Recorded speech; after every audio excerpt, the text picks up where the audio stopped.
ಅದು ಅಮ್ಮ ಯಾವಾಗ್ಲೂ ನಮ್ಗೆ ಹೇಳ್ತಾ ಇರ್ತಾರೆ. ಸೆಲ್ಫ್ ಕಾನ್ಫಿಡೆನ್ಸು ನಮ್ಮ ಮೇಲೆ ಅವ್ರಿಗೆ ನಮ್ಮಿಬ್ಬರ ಮೇಲೆ ಅಂದ್ರೆ ತುಂಬಾ ಇಷ್ಟ. ನಮ್ದೇನಂದ್ರೆ ಸರ್ ಒಂದು ಮಾತು, ಯಾರಿಗೂ ಡಿಪೆಂಡ್ ಆಗಬಾರ್ದು. ಅವರು ಊಟ ಮಾಡೋದು ಅವ್ರ ಕೈಯಿಂದ ಮಾಡಬೇಕು.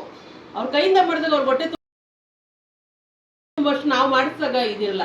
ನಾನು ಅದಕ್ಕೆ ಮಲಗಿದ್ರು ಕೂಡ ಅವ್ರಿಗೆ ಚೇರ್ ಇಟ್ಟು ಅವ್ರ ಕೈಗೆ ತುತ್ತಾಕ್ತೀನಿ. ಆ ತುತ್ತು ತಿನ್ರಿ ನೀವು, ನಿಮ್ಮ ಹೊಟ್ಟೆ ಎಷ್ಟು ಚೆನ್ನಾಗಿ ತುಂಬುತ್ತೆ. ನೀವು ಎಲ್ಲರೂ ತಿನ್ನೋವಾಗ ಅದಕ್ಕಿಂತ ಒಂದು ತುತ್ತು ಜಾಸ್ತಿ ತಿನ್ನಬೇಕು.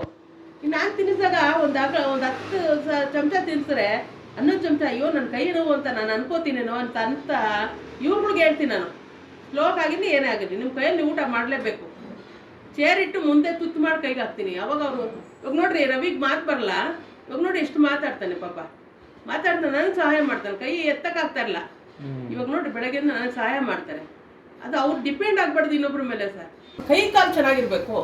ನಿಮ್ಮ ಕೈಗಳು ಚೆನ್ನಾಗಿ ಮಾಡ್ಕೋಬೇಕು. ನಿಮ್ಮ ಕೈಯಲ್ಲಿ ನೀವು ಊಟ ಮಾಡಬೇಕು. ನಿಮ್ಮ ಕೈಯಲ್ಲಿ ಆದಷ್ಟು ನೀವು ಮಾಡ್ಕೋಬೇಕು. ನೀರು ಎತ್ತಿ ಕುಡೀರಿ. ನೀವು ಇನ್ನೊಬ್ರು ಕಾಯ್ಬಾರ್ದು. ನಿಮ್ಮ ಕೈಯಲ್ಲಿ ಆಗಿಲ್ಲ ಅಂದ್ರೆ ಸಣ್ಣ ಬಾಟ್ಲ್ಗಳು ಕೊಡ್ತೀವಿ ಸರ್ ನನಗೆ, ಕುಡೀರಿ. ಇವ್ರಿಗೆ ನೀರು ಕುಡೀರಿ. ಇನ್ನೊಬ್ರು ಕೇಳ್ಕೊಡ್ದು ನೀವು. ನನ್ನ ಕುಡಿಸು ಅಂತ ಬಾಯಿ ತೆಗಿಬಾರ್ದು. ದೇವ್ರು ಅದೊಂದು ಶಕ್ತಿ ಇವ್ರಿಗೆಲ್ಲ ಕೊಡ್ಬೇಕು ಅಂತ ನಾನು ಬಾಬುನ ಹತ್ರ ಬೇಡ್ಕೊತೀನಿ. ನಾನು ಎಲ್ಲರಿಗೂ ಅಷ್ಟೇ ನೋಡ್ರಿ, ಈ ರವಿಗೂ ಅಷ್ಟೇ, ಪ್ರತಿಯೊಬ್ಬರಿಗೂ ಅಷ್ಟೇ. ಇನ್ನೊಬ್ರ ಮೇಲೆ ಡಿಪೆಂಡ್ ಆಗಬೇಡ್ರಿ. ನಾನು ತಾಯಿ ಥರ ನೋಡಿದ್ರು ಕೂಡ ನಾನು ಇವಾಗ ಒಳಗಡೆ ಇರ್ತೀನಿ, ನಿಮ್ಗೆ ನೀರು ದಾವಳ ಬಂತು, ನೀವು ಯಾರ ಹತ್ರ ಕೇಳ್ತೀರಾ? ಊಟ ಪಾಪ ತಟ್ಟೆಲಿ ಕೊಟ್ರೆ ತಿನ್ನಕ್ಕಾಗದೆ ಇವರು ಬಂದೋಸ್ರಲ್ಲಿ ಊಟ ಮಾಡೋಕ್ಕಾಗ್ತಾ ಇಲ್ಲ. ಊಟ ಮಾಡೋಕ್ಕಾಗಲ್ಲ, ಅವ್ರು ಮಾಡಿಸ್ಬೇಕು. ನಾನೇನು ಮಾಡಿದೆ, ಮಾಡ್ಬೇಕು ನಿಮ್ಮ ಕೈಯಿಂದ ಊಟ.